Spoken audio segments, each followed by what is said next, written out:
Të marrim pak Edi Ramën. Në vitin 2013, në fund, OSB-ja, fillim 2014, publikon raportin ku thot Edi Rama ka të fshehura në bangat offshore 200 milion euro. Jo vetëm kaq. Po në qoftë se për Sali Berisha s'keni dëgjuar dot kur njeri thot se i dhash 100 dark apo më kërkoj 100 dark, Edi Rama është i akuzuar në mënyrë të përsëritur se më kërkoj 1 milion, se më kërkoj 600.000, se më kërkoj kaq, se më kërkoj aq. Thonë se s'ka alternativë. Kujtojmë, le shkojmë pak tek martesa e fundit e Edi Ramës. U martua me një pallat në Paj.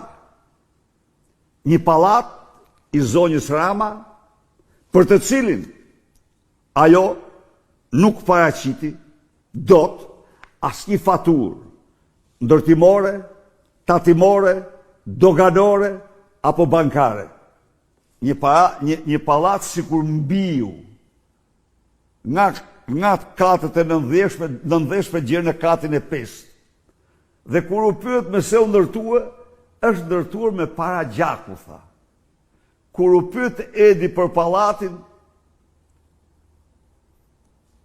u përtyp e su përtyp, se do të thiste për vilën e tij, pristi. Unë kam patur rroga më të larta se ai në detyrën time. Por unë, thash dhe njëherë, kam arrit të këm 100.000 euro kursime dhe të blet një apartament 40 metra me të gjerë sa atë që kisha. Shita atë dhe mora këte.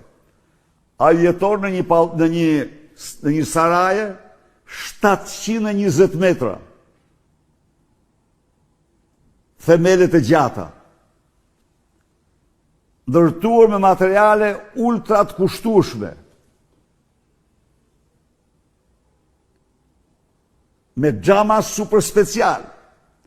Me pigmente më të kushtueshme. Me një kopsht 8.000 metra, ishte 5.400, është bërë 8.300 tani. Kopshti, s'ka kryeministër në Europë të ketë një kopsht të tillë, ju garantoj unë ju. Mbretërit po.